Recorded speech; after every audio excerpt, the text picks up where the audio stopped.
万物起源之初，世界一片虚无。伴随这场宇宙大爆炸，黑暗的虚无被冲破，宇宙中拥有了生命，随之诞生了多元宇宙。在这无尽的宇宙中，充满了各种可能性。最终英雄纪元到来，有的地方民风淳朴，靠着黑夜守护者守护；有的地方转化人泛滥，唯有一道闪电驰骋；有的地方将天外来者视为上帝，更有的地方兜帽男手持弓箭惩戒那些辜负城市的人。他们最终联手为了生灵而战，在关键时刻找到了彼此，共同守护自己的星球。而现在所有多元宇宙将遭到毁灭，地球89的哥谭市，地球9的泰坦，地球 X 的反抗军，每一分每一秒都会有一颗星球被抹除。世界末日之际，人类逐渐失去了希望。卡瑞所守护的地球38已经发生暴乱，全球陷入了剧烈震荡。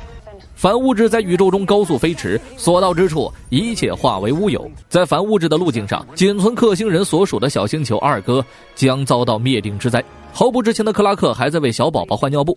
在克星本土，克拉克早已褪去了红披风，变成了一个普通人。卡瑞想尽办法通知他们离开阿尔戈，但说什么都晚了，反物质已经袭来。在这仅剩的几分钟内，克拉克把自己的孩子乔纳森送上了唯一飞船，逃离这颗星球。随着反物质的到来，阿尔戈所有人民烟消云散。看着这一幕的卡瑞心都凉了，他们将会是下一个被抹除的星球。地球1炼狱岛，由于诺武的插手，奥利弗和未来的女儿米娅有了培养父女感情的机会。这是奥利弗最后一次任务，他知道自己这一战凶多吉少，希望女儿能原谅没有自己陪伴的日子。血红色的天空出现，莱拉投靠诺武成为了预言者，他接走了奥利弗父女。地球1中城，白瑞在全城快速奔跑寻找需要帮忙的人，可通讯设施已断，预言者赶到接走了早已准备好的白瑞。地球1哥谭市，蝙蝠女凯特还在对抗兔子帮，马上要撬开嘴得知姐妹下落的时候，预言者再次赶到，不给机会带走了凯特。地球1星城，传奇团队的雷和 Sarah 难得有了放松的机会，酒都没喝完，预言者又来了，二话不说带走2人。此时地球38已经变成血红色，老百姓生灵涂炭，卡瑞却毫无办法。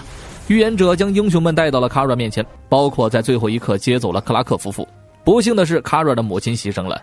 凯特第一次见到这种阵仗，他唯一认识的只有表亲组合的卡瑞。凯特相信卡瑞相信的人，选择摘下了面具。奥利弗回想起去年的事儿，脑瓜子嗡嗡的。简单的自我介绍后，所有人都了解了互相的身份。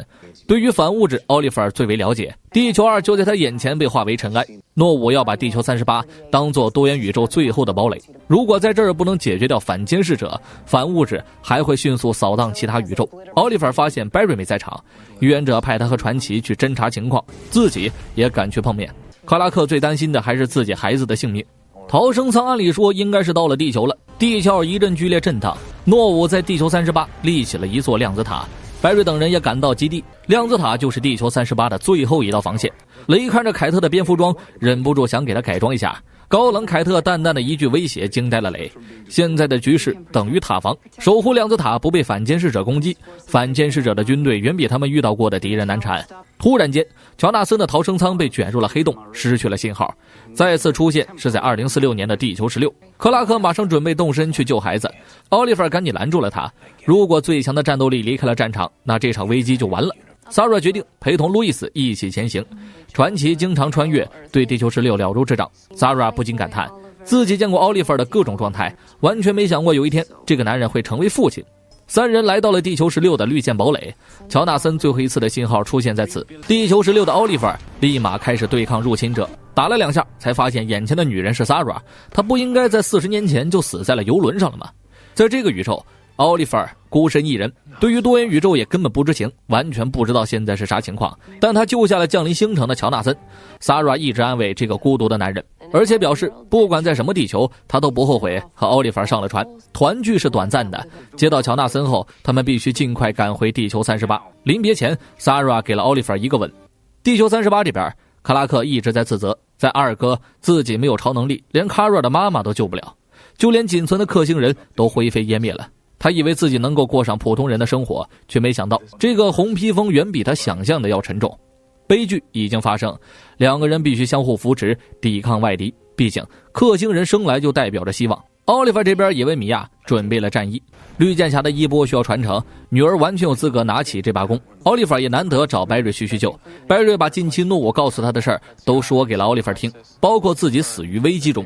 奥利弗的暴脾气瞬间上来了，辱骂了诺武祖宗18代后见到了诺武，去年他们做了交易，牺牲自己留白瑞和卡瑞一条命。诺武却只说这次情况不同了，将面临的危机远比你们想象的要大，所有宇宙的所有生命都将毁灭。众人立刻前往了量子塔，奥利弗才迟迟赶到。在这关键时刻，他必须带领队伍。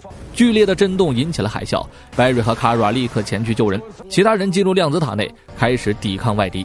奥利弗再三告诉女儿，不管一会儿发生什么事儿，你都要找到妈妈费利西蒂，告诉她自己爱她。反监视者的军队数量极大，凯特迫不得已让雷给自己升级了装备，众人尽全力作战。奥利弗遭到敌人偷袭，米娅在关键时刻一剑救下父亲。眼看敌人越来越多，凭借他们根本不可能胜利。超人姐弟和白瑞立刻赶来支援，城市已经开始疏散平民。火星猎人驾驶飞船等待艾利克斯的信号，就等他和莱图的姐姐丽娜开启传送门逃离地球。有了超人和闪电侠的帮助，清怪的速度变快的很多，可这还远远不够。反物质已经袭来，量子塔因此停止运作。奥利弗让超人姐弟去重新运作量子塔，他们负责挡住敌人。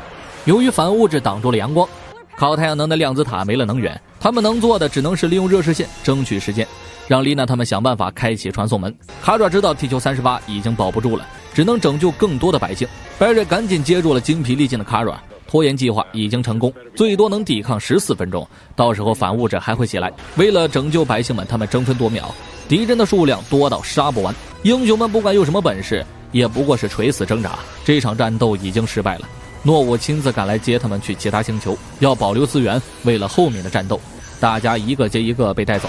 白瑞消失前刚刚把奥利弗3个字喊出口，奥利弗得知市民还未疏散成功，选择用剑拖住了诺武，自己要为他们争取最大的时间。奥利弗深知接下来的战斗不是他一个凡人能够左右的，唯一的目的就让自己的牺牲有价值。奥利弗孤身一人对抗所有敌军，直到最后一支箭射空，他丢下弓箭，靠着自己的肉躯顶住了他们的攻击。